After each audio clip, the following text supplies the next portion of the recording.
You're listening to Cinema Rex. It's an Iranian film podcast, episode 41. Mohammad Reza Aslani's Chess of the Wind, Shatranj Bad.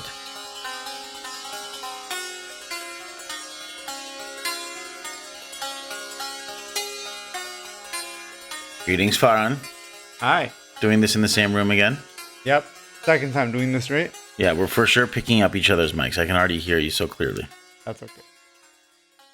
Oh boy, what a doozy of a film we have today. Yep.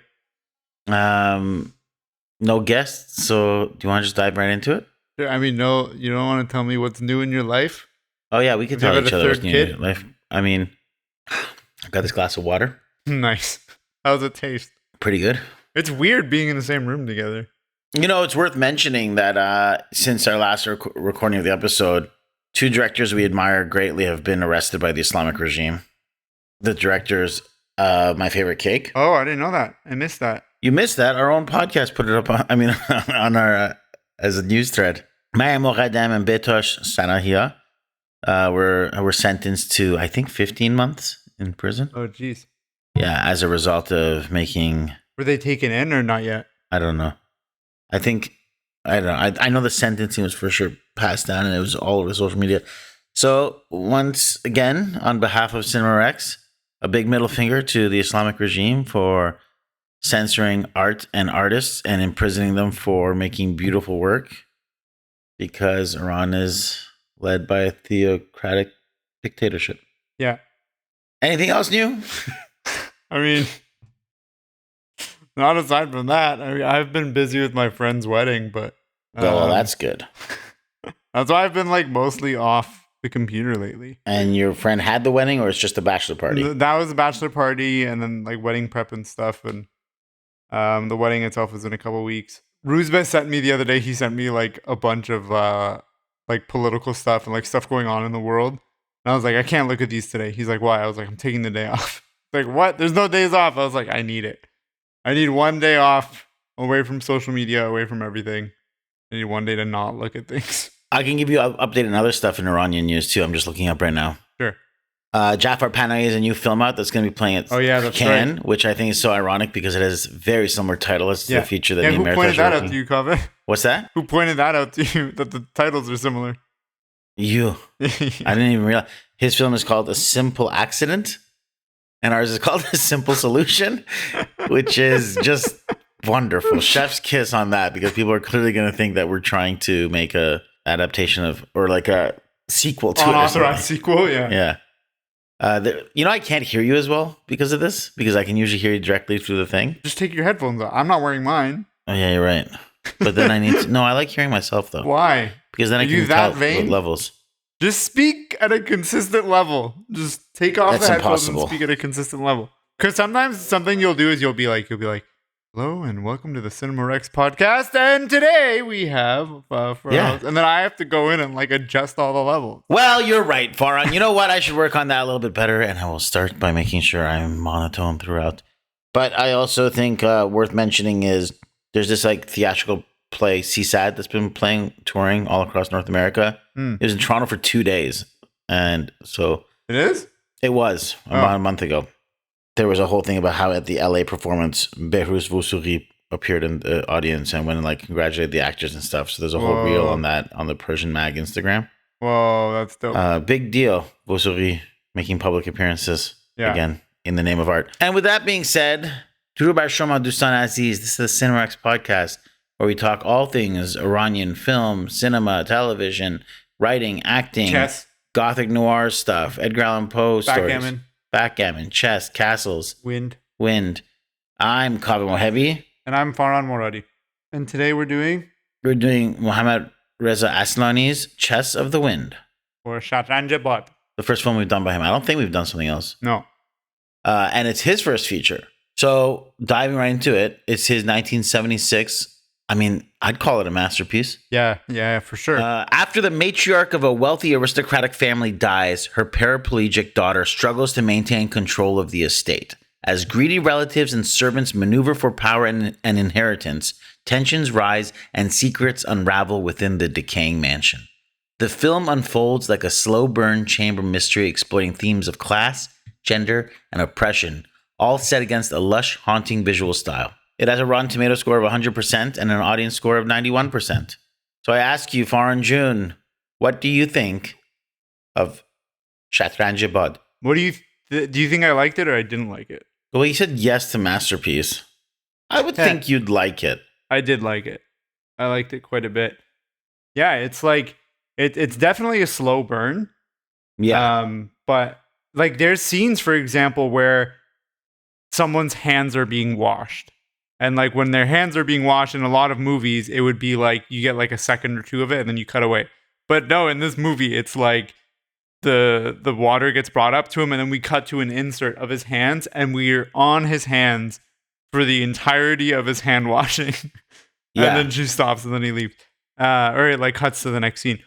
There's like that's just one little anecdote to show you how much this movie likes to take its time. And I don't think that's necessarily a bad thing because it kind of adds to the intrigue that's built up over the course of the film. But for the most part, I really liked it. I thought the music was very good, very interesting. In some scenes, it'd be like classical Persian music, and then in other scenes, you had almost like music that would fit well in like a Kubrick film or in like The Shining, but with Persian instruments, which I thought was fascinating. And the cinematography was like unreal. The cinematography and the production design, insanely good. What do you think? Yeah, I think in terms of set design and cinematography and set dressing, like location, Yeah, it's one of the most beautiful films of that decade. yeah. When you look at like the 70s Iranian movies, even comparing it to any of the new wave stuff that we've covered, from The Cow, even the stuff Kiarostami was doing, this is like the most interior film I've ever seen from that era. Mm-hmm. You know, you often think of like something like The Wind Will Carry Us. That's not 70s, I know it's later, but think of any Kiarostami movie, you're always outdoors. You're outside on hills and mountaintops and villages and whatever, right? And here you're like, every scene is almost in. I think every scene is indoor, and it's like dark with like little bits of light. Yeah, and then the other thing that's really striking about this is it's so gothic noir. Mm-hmm. I know I read something online and it instantly was like, from seeing screenshots of it before, I was like, oh, that's totally nails it.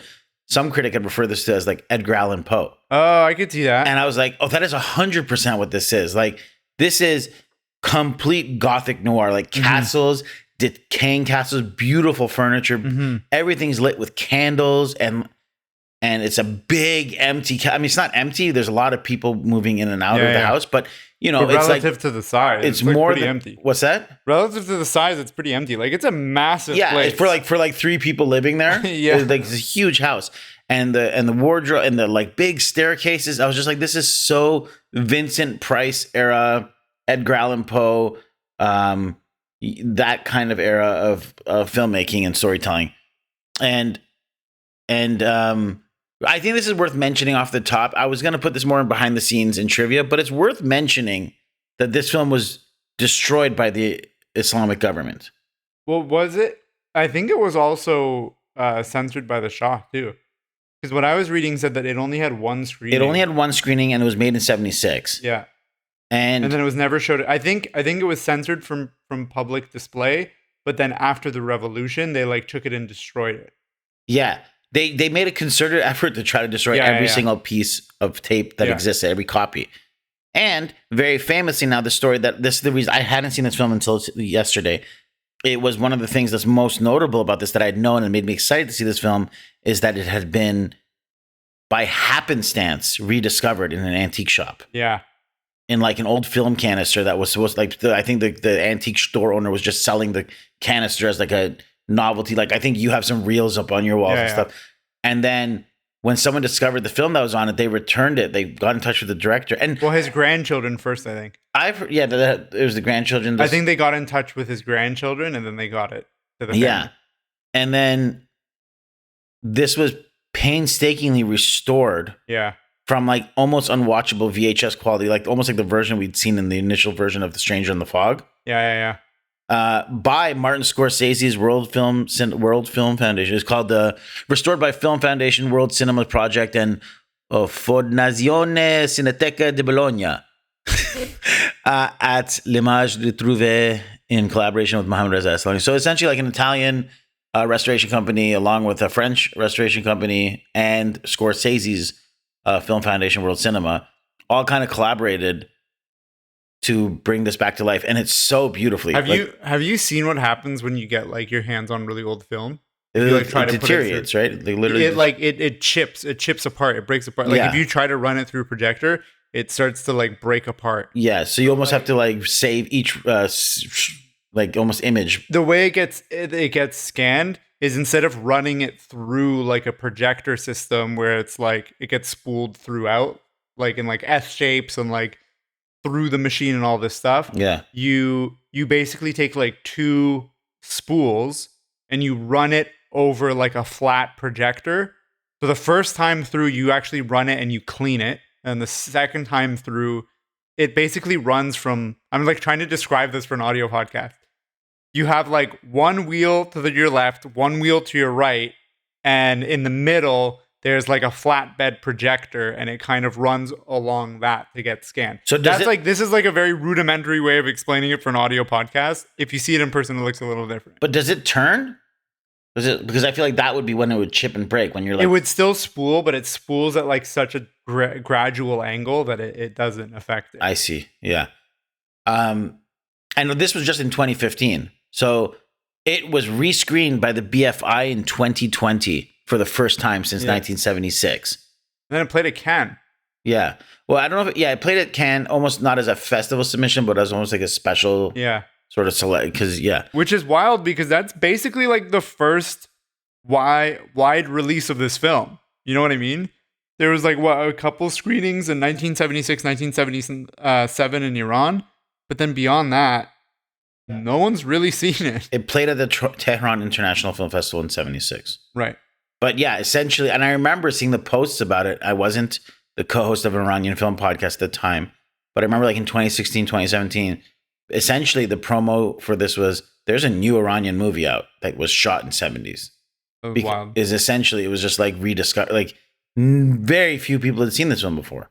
When I had first seen screenshots of this, I thought it was a new movie shot to like look kind of old. Like even while I was watching it, I knew that this is an old movie, but my brain was still having a hard time coping with the fact that no, this is from 1970s Iran. Because it looks like a movie shot today made to look like a movie from the 70s. And that's what makes me so upset about something like Hamoon. Like I want to watch that version for Hamoon. Yeah. And like Strange in the Fog, thank goodness we've seen the version that we saw cleaned up, the Bayzite film. Yeah. I'm waiting for that to get a distribution by Criterion or something. It probably will. Or Janus will do it all the themselves. work they've done. They didn't do all that work to screen it 3 times. Janus has been starting to do their own distribution for special films, so I wonder if they're holding off to do it for that. But yeah, as you're saying, beautifully shot.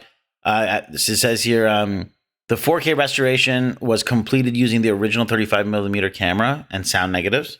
Color grading required meticulous work, notably reels 9 and 10, which called for an orange tinted effect, reminiscent of early silent cinema. And the restoration was closely supervised by Mohammad Reza Aslani and his daughter, documentary filmmaker Geeta Aslani, Shah Aslani, and then Hushang Baharlu, the film cinematographer, also contributed to the final steps of the grading process. My apologies, I was calling him Arsalani a few times. It's Aslani. I blame my friend Arsalan, who listens to this every now and then, for getting his name stuck in my head. I think Aslani, there's a singer named Aslani, but I wonder if they're related. I actually agree with you. I feel the film is a little bit of a slow burn, and it almost seems like Iran's first ever attempt, which it really was, at doing this kind of murder mystery story. That I feel like the script could use a little bit more finessing, but I give it a pass because of how early in the process of 100%. telling the story 100%. It is. But what I give it credit to from a screenwriting standpoint is it genuinely wastes no time going right into the central drama. I would picture in another film, I wrote this down, you'd meet the mother and she's dying and the mother's on her deathbed and there's tension. But like, or even the movie would start with like, you see the death, you know what I mean? But this is like, even after all that. This is like, the mom has already died. She's never a character in the film, like that we see. It's in media res in the fact that like all the dramas like it's almost like they're already at the heat. All the characters are at their tip top, at the crux of their drama between each other. Yeah. It doesn't get to a place where they're at the height of drama. They're already there. Yeah, no, and I like that. I think sometimes there's movies that do that to its detriment, where it's like you're jumping in and you're like, what is going on? And you have no idea what's going on. But this movie does a good job at like filling in the blanks with exposition. Yeah. There's like a few scenes where there's women washing clothes, and that kind of fills in some stuff of like where they're like gossiping, and their gossip kind of fills in the blanks. Yeah. But because it's gossip, it serves as like an unreliable narrator, which is a literary tool where the story is being told from the perspective of someone that you can't necessarily trust. Mm-hmm. So as you're being fed information, you're like, wait, is this real? Is this not Yeah. real? Are they lying? Are they telling the truth? Yeah. Which is fascinating, because the first time we're told about the mother, like the matriarch of the family who's died, it's implied that there was a murder at the hands of the wife and maybe the daughter. But then later, the daughter kind of almost implies that that's not the case, and that the Amu comes in, or Haj Amu or whatever, her like stepfather, kills her mom. Yeah. So there's like you never really get like an answer to it, which I think if you start the movie with like a flashback, or not a flashback, but if you started the movie like a week earlier, then you kind of lose that. We should probably just go over the central characters in this. It's worth mentioning. Because you have the main character is the daughter of the matriarch, who is sickly. She's paraplegic in a wheelchair. That's played by Fakhri Horvash. She's the lead. Mm-hmm. Then you have her stepfather, Haji Amu, played by Mohammad Ali Keshavaz. Mm-hmm. And then there's the right-hand maid, sort of like the first maid to our main daughter, who's played by Shohreh Akdashlu. And then, which this is Shohreh's first movie, I'm pretty sure. Yeah, it's her debut film. And then there's the main daughter's husband to be, that they're planning to be married, his character name is Ramazan, I think is his character's name. Ramazan, yeah. And so the stepfather who like married the wife, Haji Amu. Yeah, Haj Amu. He has 2 adopted children that he picked up off the street. There's Ramazan, which is like quasi betrothed to the paralyzed woman who's inherited the money. Akdas. No. She wants to marry the other son. Shaban? Yeah, Shaban.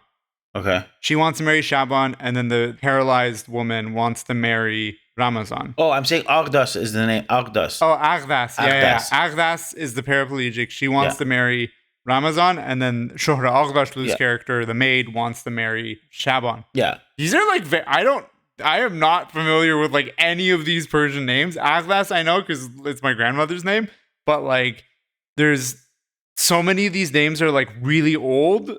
And like very Kanizak was the Shohreh Akdashlu character's name. Yeah, like I don't. I mean, as we all know, listeners, I'm so good with names. I get all of them right. So I've heard all these names 100 times. Yeah, it doesn't help that these are the equivalent of like Alistair and Wallasby. Yeah. And like, but then, so those are our 4 main players. And then we see that in a fit of rage, Fakhri essentially had, like, she's accusing her stepfather of having played a role in killing her mother. Mm-hmm.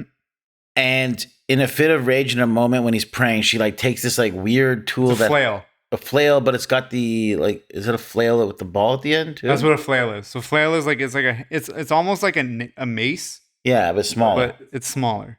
What are the actual purposes for it? The one that she has is probably to like do damage.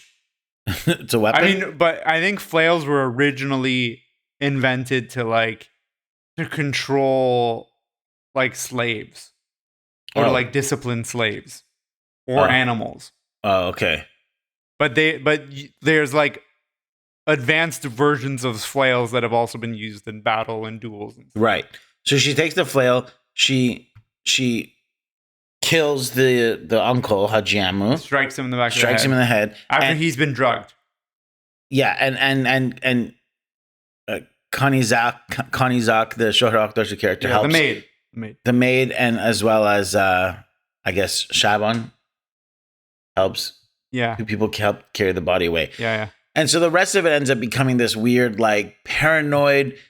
You know, she's starting to get inklings that he still might be alive. Did you properly dispose of the body? Because what they do is they put him in the bottom of a jar. Yeah. They cut the bottom of the jar, they put him in, and they kind of fill acid into. Well, she says, "Go get acid." Yeah, to like and the dissolve guy the keeps body. delaying his run to town to get the acid. Yeah. And she keeps being like, "Why have you not gotten the acid yet?" Yeah. The debt collectors are coming around looking for this guy. Yeah. Go get the acid. Why do you keep delaying? And meanwhile, all the other sort of maids and other people who work around the house are gossiping. Every time they do like washing in the fountain, they're doing laundry and stuff. You hear them gossiping about the drama throughout the house. So it keeps coming to that. But and for you the find most out of it, that like her Agdas's father was like an acid expert and all this stuff. Yeah. Too. Yeah. And then essentially people from the town keep coming by to collect the debt that he had owed. And they're essentially saying that we're going to take your mother's debt because that was, that's your stepfather. And it's like, no, that money doesn't belong to him. It's, like you can't take the money owed. So it becomes a bit of this financial quarrel. But at the heart of it is people in town are saying we've seen him, Haji Amu, who she's like, didn't we kill him? How are people saying that they've seen him in town? Yeah. And then she starts believing that she's hearing him. She's like someone's moving around through the house. And there's one other thing too that I want to quickly point out is like when he's still alive, before she kills him, and this is like kind of like the straw that broke the camel's back, is she starts, because he gets bolder and bolder in telling people that like, because at first it's just kind of implied that maybe everything was left to him, and she's like, what are you talking about? Like, I inherited everything. Yeah. Blah, blah, blah, blah, blah. She goes and looks for the deed of the house before she really says anything. And then she realizes that he had broken into her quarters, took the deeds and forged signatures and changed everything to his own name in the deeds in the will. So she gets frustrated and burns it. And then they plot to kill him, which feels almost like Game of Thrones-y to me. Yeah. That there's like there's double crossing and secret plans, and then someone finds out about their thing, and so they take the first move. Like it feels a lot like Littlefinger or Cersei or whatever from like Game of Thrones. Even that with the element of once she's killed Haji Amu and she's confused as to why she might be hearing his voice in the halls or hearing someone walking through the house. That's Edgar Allan Poe's like telltale heart. The beating of the heart in the floorboards. Yeah, 100%. And so, or even like the fall of the House of Usher too. This idea of like paranoia and guilt or like rightfully trying to reclaim what's yours and aristocratic characters with the infighting within a family is also very much in that gothic noir thriller murder mystery wheelhouse. So I don't want to spoil the ending just yet unless we have to get to it, because I would think that if you can find this film, it's often on the Criterion channel, but it's not right now. Oh, they're probably doing a release then soon. You can purchase it. You can purchase this as part of a Criterion film, like Blu-ray. Oh, you can? It's part of the World Foundation. Every now and then they've released World Foundation films, which are like 4 or 5 films together. So it's not its own standalone Blu-ray. It's part of like the Scorsese collection. Oh, right. Yeah. If you Google Chest of the Wind, you can find it and purchase it. But let's see if we can venture forward. If we really get to spoilers, we'll like give an alert. And then here's the really interesting part is at one point, Shohrag Rashlu and the main woman, the maid and the daughter are having a conversation about dreams that they've been having. And she actually teaches her how to load a gun. And she's got this very old sort of, because it's a period piece, quote unquote, she's got this old like 1920s era gun that she helps her load. Like you got to put the gunpowder in and lodge each bullet at a time. I think it's pre-20s. I think it's Qajar. I think it's deliberately vague for reasons that I'll get into at the end. Okay. But it's really cool to think of this Iranian movie in the 70s where one woman is teaching another woman how to load a gun in case you need to use it. Really empowering. And then what happens, Farhan? Well, then they have a love scene. Yeah, they literally start having this erotic thing where it begins with embracing one another's hands, moving to the shoulders, a graze of a breast, and then she like climbs on top of this daughter's wheelchair. But if you notice, she's not actually on top of the woman. She's on the chair. She's on the chair. But the camera's far enough. Yeah, the camera's far. It's like it's heavily implied that like this is a sex scene between two women without actually being a sex scene between two women. But even the moments, even what they're showing is incredibly erotic. It's like their hands are like rubbing against each other. Doesn't she like nuzzle her neck and stuff too, though? Yeah. There's a lot of like lips and stuff on the neck and grazing each other's cheeks. There's like, no kissing. There's no mounting. But it's enough to get you in trouble by anyone from that time. 100%. But I feel like this is one of those situations where like the director was like, how close can I get to the line and still claim like plausible deniability? But you know what I mean? that's, I guess. But like, he clearly couldn't, like, he was already way over the line anyways, because I know. the film was literally banned partially because like you're showing homoerotic interaction. Well, and on top of that too, they also keep mentioning that the Amu was also into young boys. Yeah, he's a pedophile. Yeah. One of the Not maids. just a pedophile.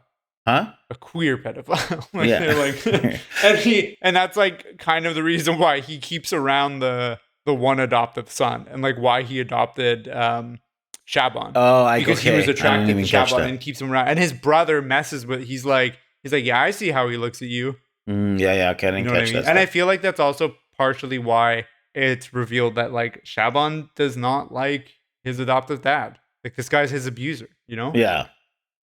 So, but like you have this scene in the like almost the midpoint of the film where like a woman is teaching another woman to use a gun, how to load the bullets, leading to a lesbian makeout scene, which is implied sex. Well, and it's also implied makeout because they don't even kiss. Yeah, and it's like I watched this movie with my mom. My mom's super cool and liberal, but she was like genuinely just shocked based on the fact that this is happening in a film from that era. Yeah, I think it's also important to note that like there's very clear power imbalance there, and she doesn't just work for the family, she was sold to the family. She's a qualified of the family, she's a servant. They like own her.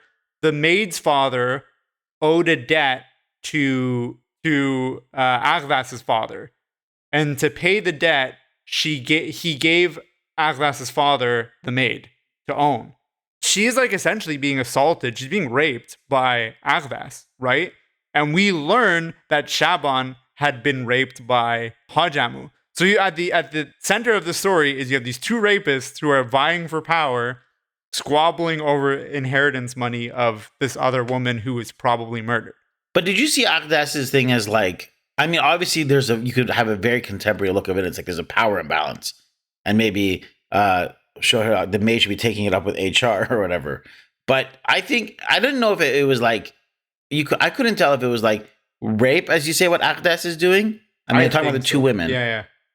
Yeah, for sure it is with the father who's like the pedophile, whatever. That one, for sure. But these are two like women who this scene is played up very much like they're both amorous for each other. I think it's like that at first, but on second viewing, I think that it's like it could be suggested that that's what's happening. Well, especially once you know the once you know the ending, it's like let's not talk about the ending yet. The first time you watch it, it's like, oh, they're like in love, all this stuff. Yeah. Or they're queer, this and that, whatever. But like on second viewing, you're like, oh no, this is like this scene is not what you think it is. Yeah. So then it all kind of results in the end, the final, like it builds this climactic point where the house is slowly becoming more and more empty as people are leaving. There's this grandmotherly like type character who's kind of raised her since birth, who says she wants to stand by her and protect her like she always has, right? Yeah. But then she's suddenly not in the house anymore. And she wakes up in the middle of the night, our main character. Asking for anyone, like calling out to everyone at some point. And the house is empty except for the sounds of laughter throughout the house. Yeah. And this, I mentioned in my note, it's like, this becomes very dreamlike and almost like a horror film. Yeah. It's like very creepy. She's alone in this castle. The music is very like Shining-esque. The very Shining. And she's wheelchair bound. So she's trying to maneuver through this house in a wheelchair, but she can't go down the stairs. She falls down the stairs. Yeah. Then is crawling on her stomach, looking for anyone in the house, which leads her down. And she has the gun with her this whole time. She takes the gun with her. Around with the gun. And then she points to she heads down to the cellar, essentially where they had initially kept the body of Haji Amu after killing him. Also, if you want to avoid spoilers, you can jump ahead to 44 minutes and 55 seconds.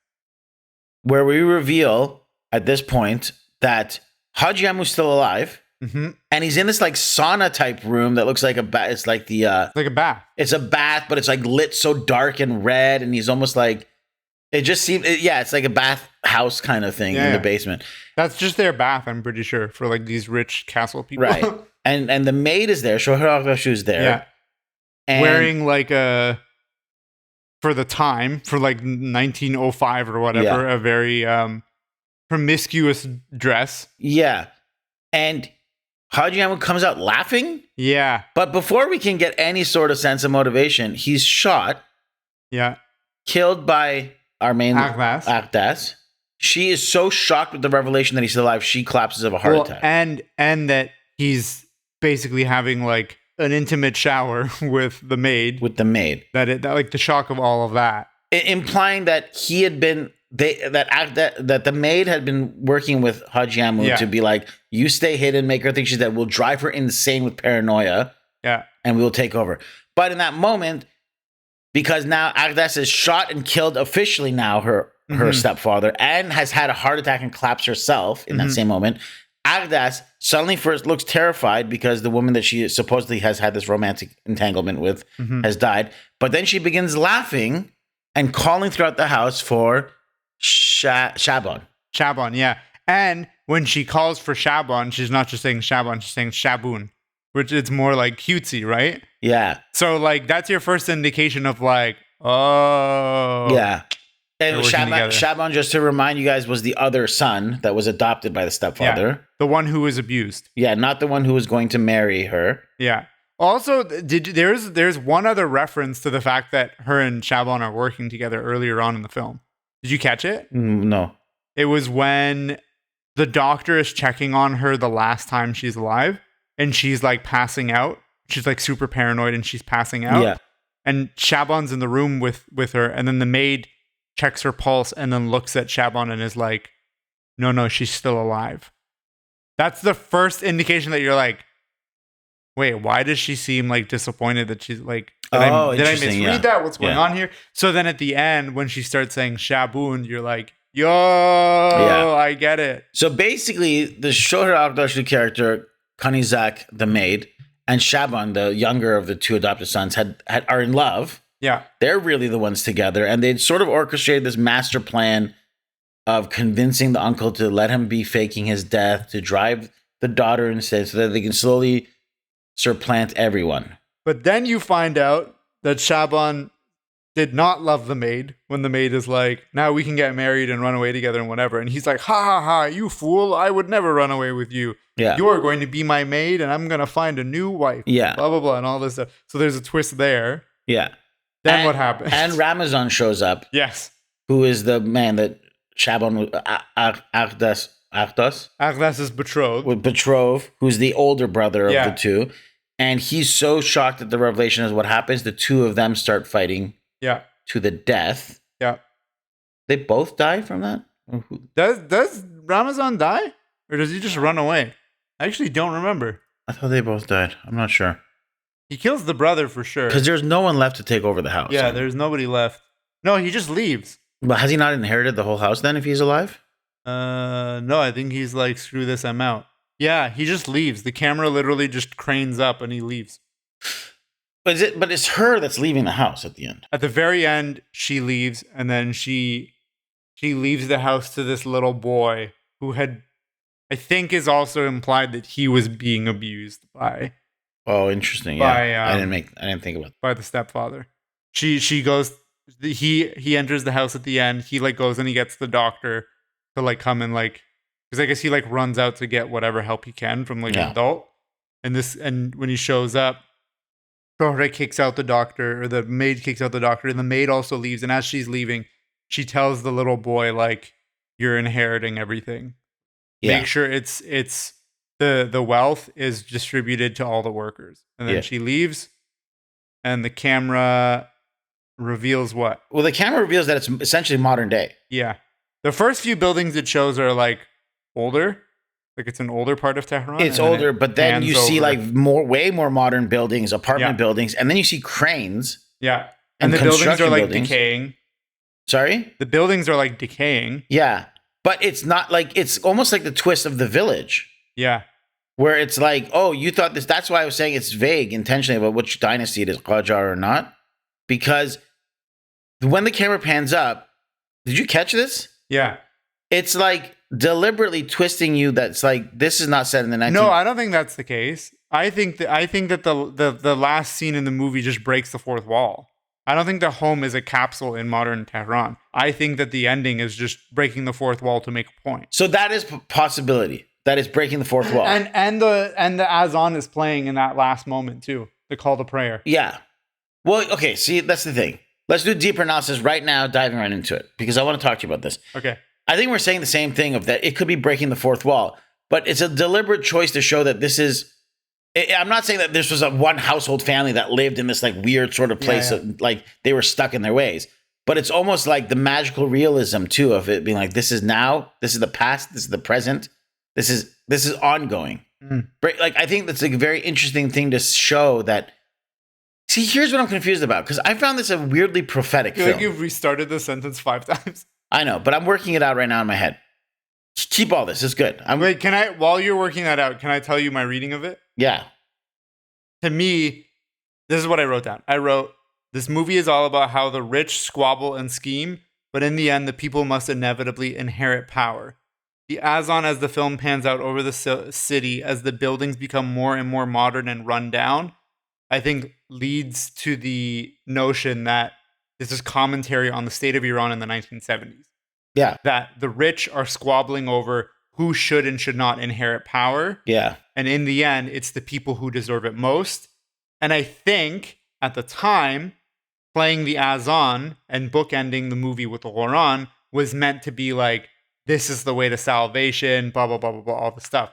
But the movie is weirdly prophetic in the sense that the first people to inherit the house are these other scheming backstabbers who the people think are on their side. Yeah. And then once they gain the power, they're like, psych, we tricked you. We just used you to get power. Now we're in power. Yeah. Right? Which is almost like the Islamic Republic 100% gaining power from the Shah. But he couldn't have possibly known it. Like, there's no way. Like the movie has almost become like 10 times more relevant now than it would have in the 70s. And then at the very end, it takes this woman to kill the guy who like betrayed her and made it seem like, oh, I'm in hand with you. We're going to overthrow our oppressors, all this stuff. It takes this woman to come and be like, no, you betrayed me. I'm taking you out. And now I'm handing this over to the people, which I think is like, it's like 10 times more fitting to the commentary of today. Yeah. That's exactly what I was trying to get at. But it seems almost like I didn't think he was like celebrating the fact that it, like playing the Azan at the end and stuff, that it's going to be like, oh, it's going to end up in the hands of the Islamic regime. And that's a good thing. I think he was. I don't know. But not necessarily Islamic regime, but like spirituality in general. Because all these movies from the 1970s, like they keep talking about how like like the world has become godless. There's no, like even the word for like a good, decent person back then was Mosamun. You know what I mean? Okay. Like the word Muslim became synonymous with good person. There's a scene in the movie where one of the women is like, oh, I had to leave my son or my child at home to come to work. And they're like, you left your child alone? And she's like, yeah, I tied him up to a rope and tied it to the doorknob so he can't leave. Like, did you at least leave him anything to eat? And she's like, I left him a couple sugar cubes. And they're like, is there no good person in the world who can at least care for our children? And the word she uses there isn't good person. She uses the word Muslim, which again, back in the 1970s, it was synonymous with good person. Right. So I genuinely think that this movie is like in part commentary on how like real Muslims are needed in the world and Islam is needed for salvation, blah, blah, blah. But it also does definitely comment on how there's like these phonies like Hajamu, whose name is literally like Pilgrim Uncle. And he's like seen praying immediately after berating people. So. Yeah. Yeah, and I think like we'd have to get a better sense of what his politics or theocracy was. Yeah. To get a sense of what he meant. But my deeper analysis of that was, on top of all of that, the house is a house that's constantly going through revolution. Yeah. There's multiple, within this one story, there's revolution on top of revolution on top of revolution. Yeah. And in this one house, you have a cast of characters that are containing symbols for all major Iranian members of society. Mm-hmm. There's like ideas of like this character represents Qajar dynasty, this character represents Pahlavi dynasty, right? Mm-hmm.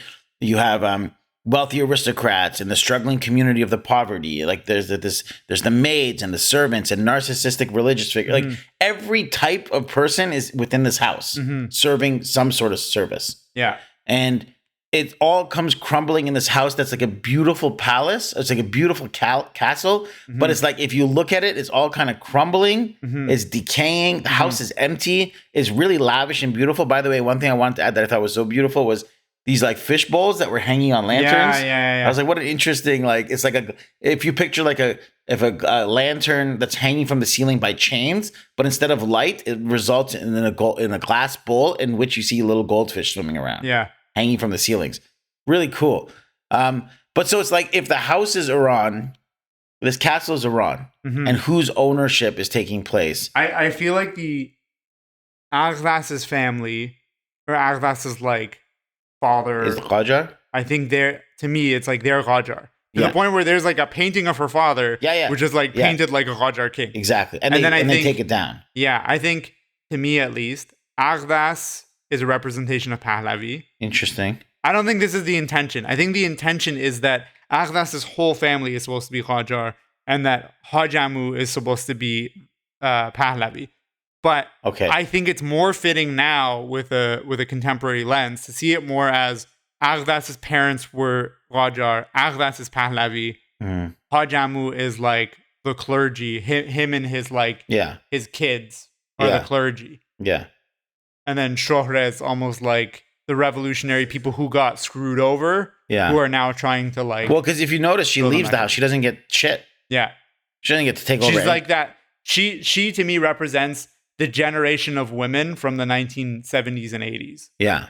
Where it's like, you've been stopped. Yeah. Like in my favorite cake, when you see the old lady standing up to the Basiji guy. Yeah. You know what I mean? She's like, that's it. I've had enough of this shit. Yeah.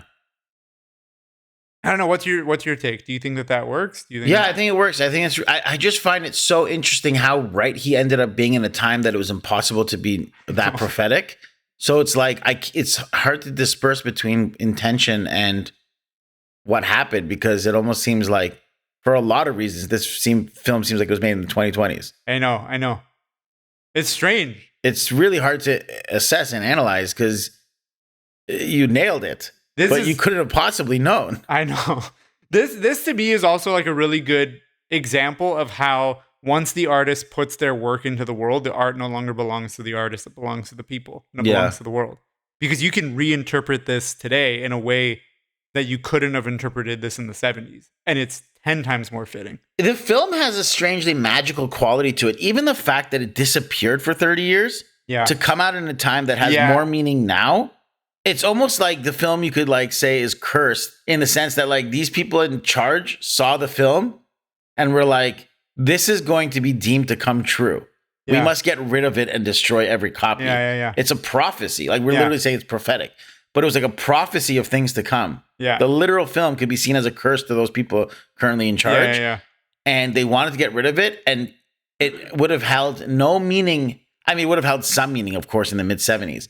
But it does not hold the meaning then that it does now when you watch the film in retrospect of knowing what happens over the next 30 years. Yeah. Or 50 years. And it also came out in 2015, right? Oh no, 20. It was like it was found in 2015 and it was released in 2020. Yeah. Which is the birth of Women Like Freedom. Well, Women Like Freedom was what, 2021, 2022? Yeah. So like it even predates that, which is like funny to think about. That it's like, it's strange. The hand of fate really came in and was like, that's hey, Aslani, your movie is more fitting than you realize, and the world isn't ready for it. Yeah. Okay, now the world is ready for it. Yeah, that's cool. One other thing for deeper analysis, did you notice the difference between who was playing backgammon and who was playing chess? I didn't know. I mean, yeah, the main daughter is playing chess. Yeah, the Aghlas plays chess. Yeah. And it's heavily implied that the maid understands chess. Like she goes over the board and like looms over it and looks at it closely and all this stuff. She understands chess. But then the brothers, they're playing backgammon, which is seen as like much less strategic and a little bit more of a game of chance. Yeah. Which I just thought it was funny to show the difference between like who's playing checkers versus who's playing chess. It's almost like that meme of like you're playing chess, while I was playing. Sorry, you're It's playing checkers checkers. while I was playing chess, right? But now it's backgammon versus chess. Have you ever heard the thing? I remember my mom telling me about the way backgammon resembles all the aspects of life. No, So it was backgammon or chess? backgammon. Okay. So because chess is all skill, Yeah. backgammon relies on chance. Yes. And I remember hearing my mom had heard this somewhere. It was like backgammon resembles life more because in life you need to have skill in any field you want to do, but so much of your success still will be dictated on luck and circumstance. And you have with those each corner of the board represents the 4 seasons. The white piece and dark pieces represent the day and night. I think those little wedges, I thought there was supposed to be 6 of them per side, but maybe there's 5 of them per side. You know, little triangle wedges. I think there's something about each one of those are supposed to represent the months or something. And then there was something about the dice representing like luck in life. So like there was supposed to be like symbolically every aspect of backgammon represents a different part of life. The day, the night, the 4 seasons, the chance in life that you need, and the skill. It's like all these things combined, which I thought was really interesting. Ruzbe was telling me an anecdote about how backgammon was invented. I haven't fact-checked this, so if I'm wrong, feel free to let us know. But backgammon was developed because a Persian prince got tired of losing at chess. Oh, I heard that story too. So he invented backgammon and implemented the dice as a way to balance skill a little bit. By the way, I am correct. There are 6 wedges. 6? So there's 6 wedges per side. So that would be 6 months a year. There's a year on each side. You know what I mean? Yeah. And 4 seasons. And light and dark is day and night. Oh, actually, okay, yeah. Yeah. Sorry, So it all represents elements of a year. Yeah. Or a year or two. And these are like elements of life where you need skill and you need luck on your side. Are you good for deeper analysis? Yep. Okay. Let's go backtrack to behind the scenes and trivia. I'll fire a few things at you. Skip over the ones we've already discussed. Yeah. Mohammad Reza Aslani's daughter, Gita Aslani Shahristani, made a documentary called The Majnun and the Wind. The Majnun and the Wind, 2022. This is a documentary Huh? I have it. I haven't seen it yet. I haven't seen it yet either, but I have it. But it's essentially the story that we've talked about. It's the making of how this film was rediscovered. It's the story of discovering this film at the antique shop in the process of restoration. So she documented the process of saving this film. Feature-length doc. Yeah. It's not short. Yeah. It's probably worth watching. And if you're truly interested in the film and love the film, I'm going to watch it again. Maybe we'll do this as a separate film at some point. Yeah, that'd be good. As we mentioned before, it's on. This film is on Criterion, part of Scorsese's World Cinema Project. It's on World Cinema Project Part 4. It shares a DVD Blu-ray with Dekongu Pipa's Munamoto. Just a little bit more detail. The original negatives were presumed lost after the film's prohibition in Iran. In 2014, 38 years after its release, the film was rediscovered after several years of searching Iranian archives and film laboratories. The director's daughter and son recovered the original film negative. The elements were found by accident in a Tehran junk shop, which held a set of film cans being sold as decoration. Because the film was still subject to a ban, the negative was smuggled out of Iran and held at a secret location in Paris, where it awaited restoration.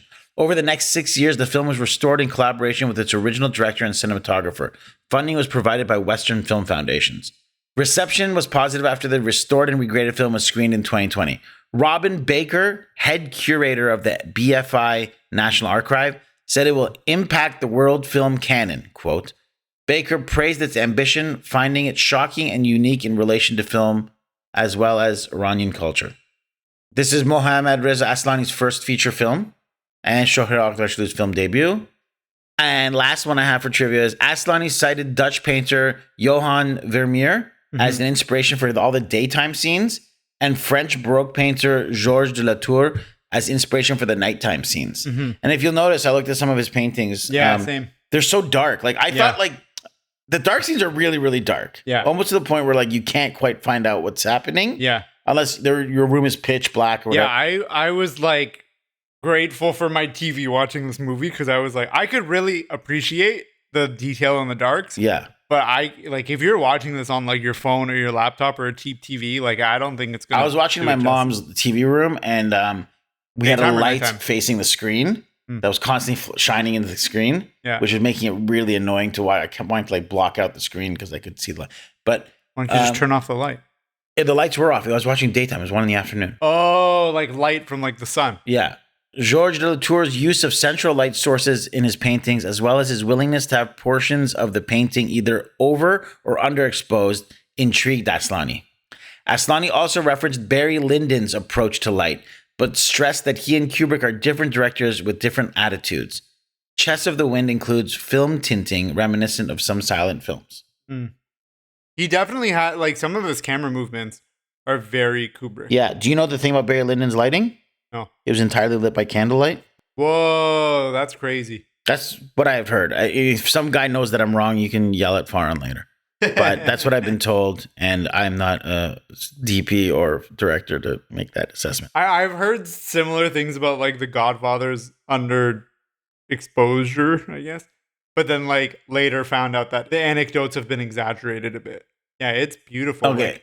Okay, it's is it like 3 scenes where and then no, it's still used some lighting, but it's majority of its film was lit by candlelight. Okay, yeah. It was lit by more candles than any other film made before its time. That's wild. So Kubrick did use candles to light. That must have been so hot. Yeah, for sure. And like all the lights back then were also very hot. Yeah. When I was doing like research into the film, it was saying that the movie, a lot of people compare this movie to a lot of Visconti films or like Italian neorealism. Yeah. I haven't seen any Visconti films. Have you? Like, why would you agree with that? Would you disagree? Yeah, The Leopard is the only Visconti film I've seen. And yeah, I would say it is. It's in the same reel of like the world of what we talked about, expressionist paintings. The look, the Victorian era kind of aesthetic to it. Right. The Leopard was the first Criterion film I ever owned on DVD. Oh, no way. I got it as a gift from my cousin, Banafshire, when I was like 15 years old. Did you know you wanted to go into film or writing back then? No, but I knew I wanted a big DVD collection. This is like one of the few Iranian movies that I've seen from the 70s that I'm like, oh, this feels like it has more Italian neorealism influence as opposed to French New Wave. Because of the aesthetic and like okay, moving on to critical reactions. 2 quick ones and a long one. David Memelstein from Wall Street Journal said, "Happenstance alone saved this movie from oblivion, and how lucky we are for it. A moody tale of ugly family and class dynamics reminiscent of Edgar Allan Poe, complete with an utterly unexpected, numbing final shot." Godfrey Chershire from RogerEbert.com said, "Aslani's vision is still breathtakingly distinctive, incisively devastating social critique embedded in a complex tale of intrigue, greed, oppression, and murder." And then this last one, a little bit of a mouthful, but I really want to add this. I think it's nice. Filmmaker and critic Hossein I read this. Aidzadeh wrote in Lola Journal, "From marvelous camera movements to every tiny prop purposefully set in the corners of the frame, you understand how important mise en scène is for this director who loves Max Ophuls." I love Max Ophuls. He's such a good director. Did a lot of swashbuckling pirate movies. Such a good filmmaker. The story is very simple. The decadence of a family in the Qajar dynasty of Iran. Aslani is one of the most neglected Iranian filmmakers, not only outside Iran, but also in his homeland. A prolific documentarist who has made only 2 fiction films, the second film being called The Green Fire in 2008, was bashed by critics, which is hardly surprising. Aslani is a filmmaker who tells the most Iranian stories with the elegant technique of Ophuls or Visconti. His movies are eloquent, hard to digest. However, it takes only 15 minutes to succumb to the chess game of the wind. Oh, the chess game of the wind is what he called it. Chess of the wind. With the first dinner gathering of the family of the deceased mother, crippled daughter, her stepfather, her uncle, her maid, through mise en scène, the power dynamics of the story unfolds. You grasp that this story of fighting over a great deal of money is only a pretext for deeper social and cultural comments. The film foretells the Iranian Revolution and remains riveting, not only because of its story and hidden layers, but also because it is one of the rarest Iranian films, while in debt to German expressionists and Visconti's operatic narrative tools, is rooted in Iranian painting and frame composition. That's why the film is truly the holy grail of Iranian cinephiles and a mesmerizing one. Worth mentioning too, we didn't really talk about this enough, but the cinematography is so beautiful in this scene that every frame of this film is like a beautiful painting. Yeah. Like an expressionist painting. Yeah, it's like, to me, for the longest time, I was like, the cow is like the most beautiful Iranian film I've ever seen, specifically for that reason. You could pause the movie at any moment, print it, and put it on a canvas. This movie is up there too. And to me, it's like The Cow does for black and white photography what this movie does for color photography. Oh, I was going to say the Cow does for black and white photography what this does for expressionist painting. This actually looks like paintings in a museum you see from the expressionism. 100%. It's stunning. Like people need to see this. Yeah. It's like the composition is beautiful, but then also like on top of that, the camera movements are incredible. Yeah. Like it's one thing to just be like, oh yeah, these are framed really nicely, they look beautiful, whatever. There's a whole other element, a whole other dimension added when you're also including the movement of the camera and how in every still along the way of the movement of the camera, it still looks just as beautiful. Is nuts. Yeah. There's shots in this that while I was watching, I was like, how did he shoot this? Yeah. The final, and I won't repeat it for people who've skipped, but without the final fight scene, the showdown between the characters involved was like a very long tracking shot. Do you remember it? Started in the room and went down the stairs. And the reveal. Yeah. When she goes into the cellar. Yeah. There was a really long tracking shot there too. Totally. That I was like, how the hell did they shoot this? All right, best scene. We've done deeper analysis. So yeah, best scene. Best scene is literally the one that I was just talking about for me. It's when she's going to check out what's in the cellar. Towards the end of the film. I think that entire ending is my favorite scene. Like even the reveal, the culmination of all the events, all of it is my best scene. Okay. So yeah, we're in agreement. Yeah. Damn, that's poetry. Now, I think I have it. Ours are in the same scene. I have a slightly variation, but you go first because mine I'm essentially in agreement with you. Favorite scene, but damn, that's poetry where we talk about our favorite quotes. Okay. I have a quick shout out to one that it's not my favorite, but I thought it was funny. There's a scene where all the women workers have like this is after they think they've like gotten rid of the men, they've kicked them out. They think they've kicked or exiled or whatever or killed the stepfather. They've kicked out his sons, and now it's just the women in charge, right? So all the older workers, the women are like dressed nicely. They're having like a little tea party or whatever with Agdas in Agdas's room. And the person serving them all tea now isn't a woman, it's the young boy. And as he's coming around giving everyone tea, one of the women looks at him and goes, "Whoa, he's already a man!" And then covers her face. Because all of a sudden now they're seeing this little boy as like a man. Yeah. He's the one like he's working and doing all this stuff. I just thought it was really funny. That was funny. Trying to be like modest in front of this boy that is probably one of their friends' kids that they all raised. Yeah. Okay, my favorite scene, my favorite line, Agdas is recounting her dream to her maid. It's a recurring nightmare that she's been having ever since they killed Hajam. Essentially in her dream, she gets wrongly accused of killing somebody in a market, and then the people take her and they throw her into this room that only has one light in the ceiling. So she says, "Afraid as I was, I stared at the light, and from the same light came dust, then more dust. I looked, they were filling up the hole. What dust? I realized this is my grave that they're filling, and I am dead." با همون حال وحشتی که داشتم چشمم به نور روزنه بود. یه بار دیدم داره ازش خاک میاد. بعد همینطور خاک زیادتر شد. نگاه کردم. داشتن روزنه رو پر میکردن. چه خاکی.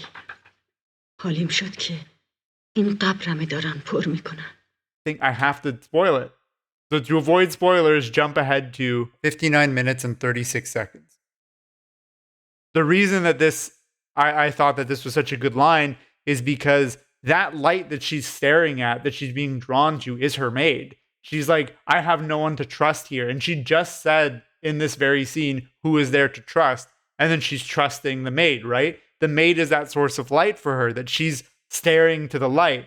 But then only to realize by the end of the film that light is the channel to which she's being filled, like that the hole is being filled.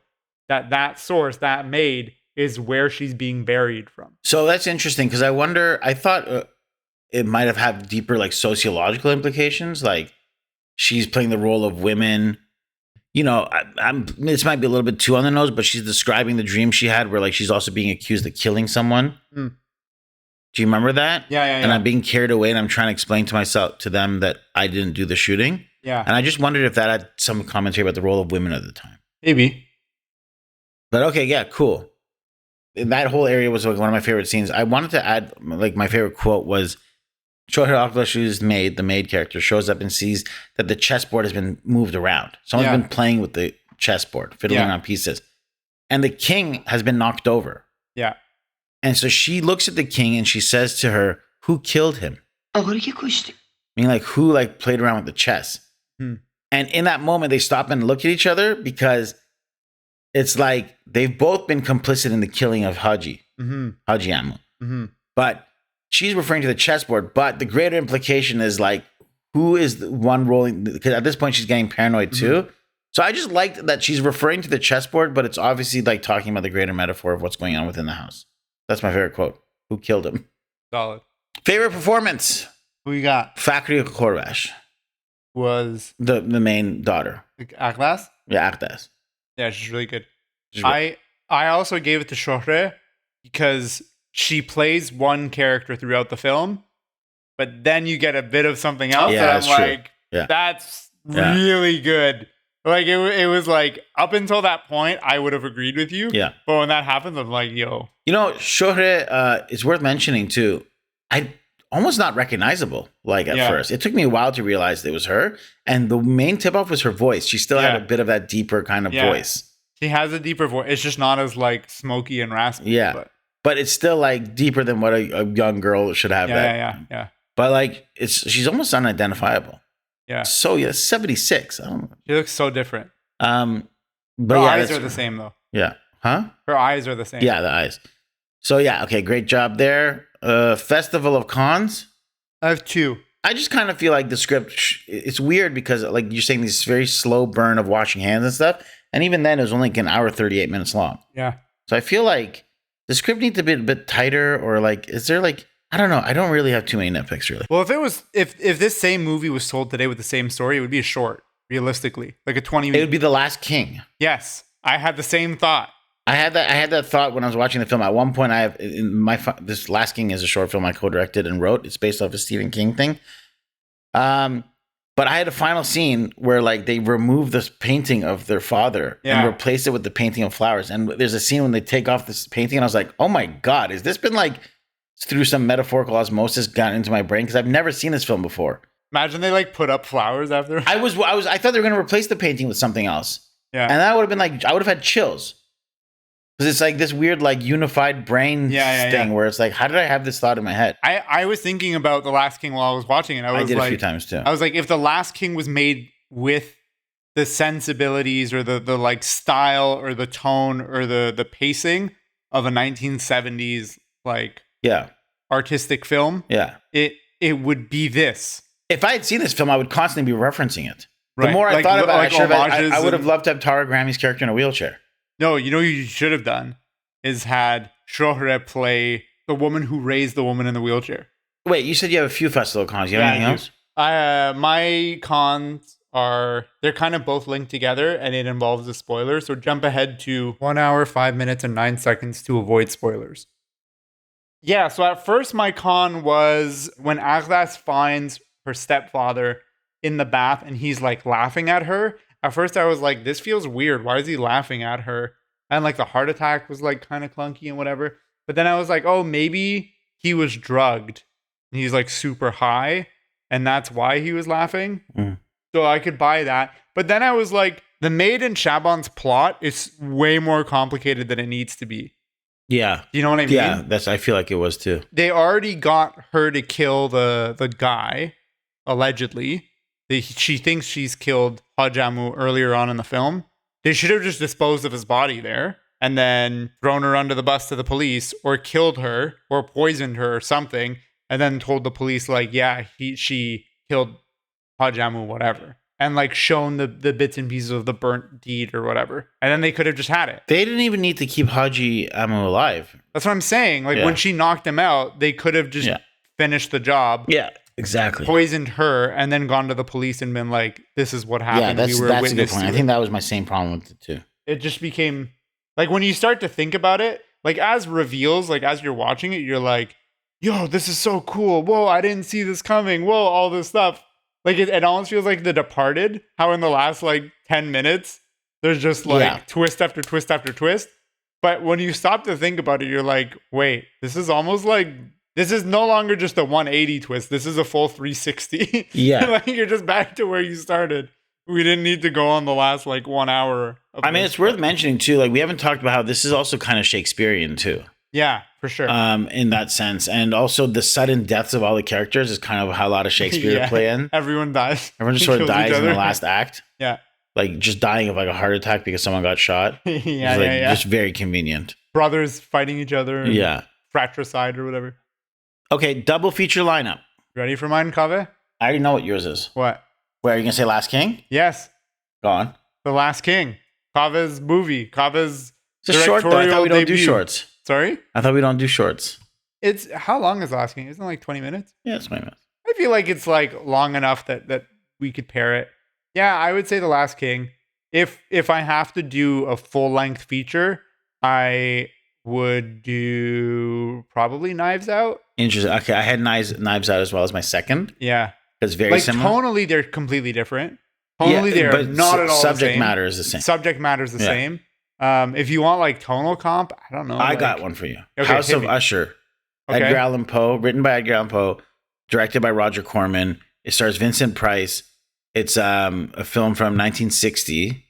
It looks aesthetically exactly like the thing. I'm going to show you, like, if you look at the screenshots of the film. Oh, yeah. It's this aristocratic house. It's like, got that tint. Anyways. The cinematography in Cats of the Wind is way better than this. Yeah. That's mine. Roger Corman's House of Usher and Knives Out by Ryan Johnson. Can this be a modern Hollywood remake?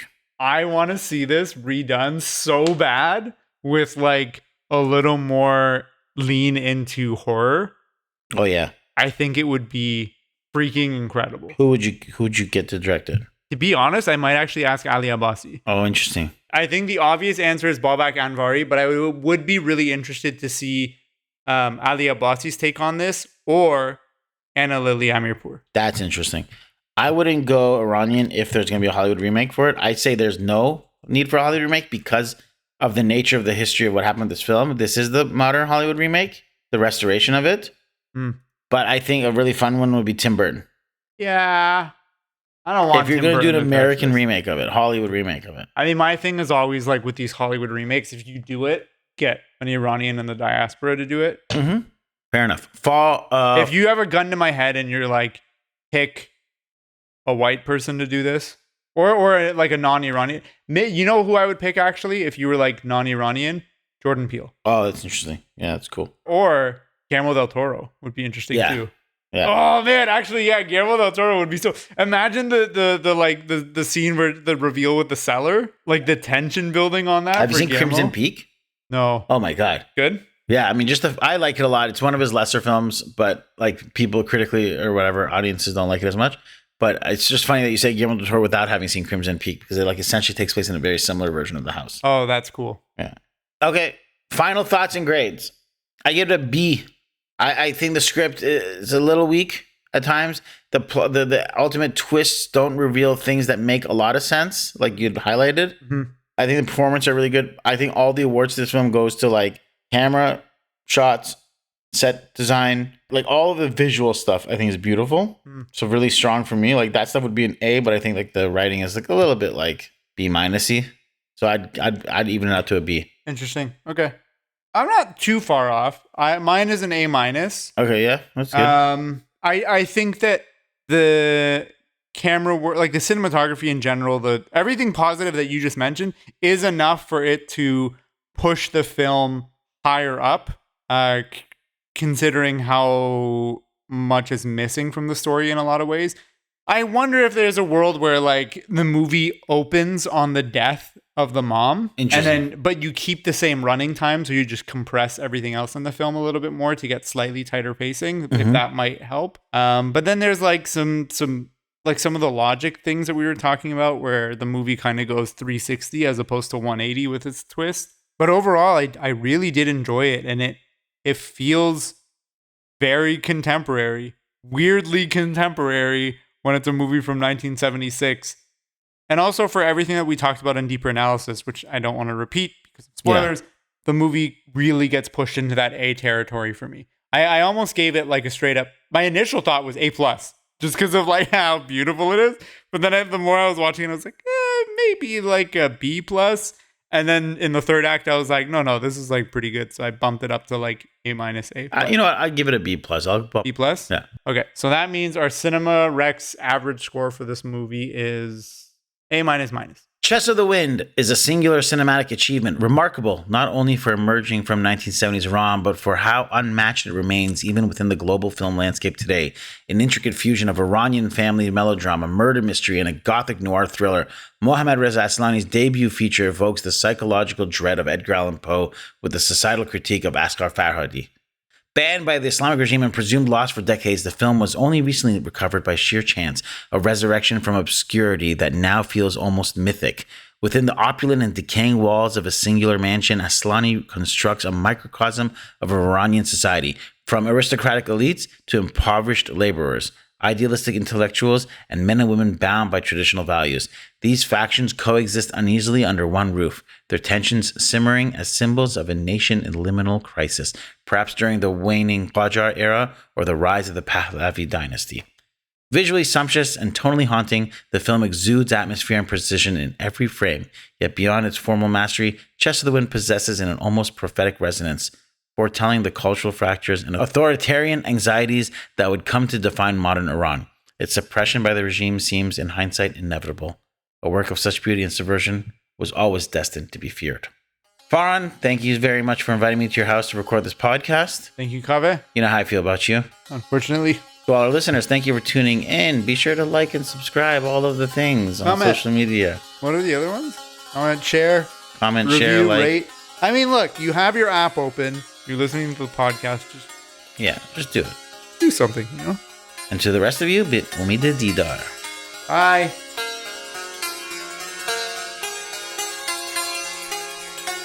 Music for Cinema Rex was written and performed by Sohail Sadinejad.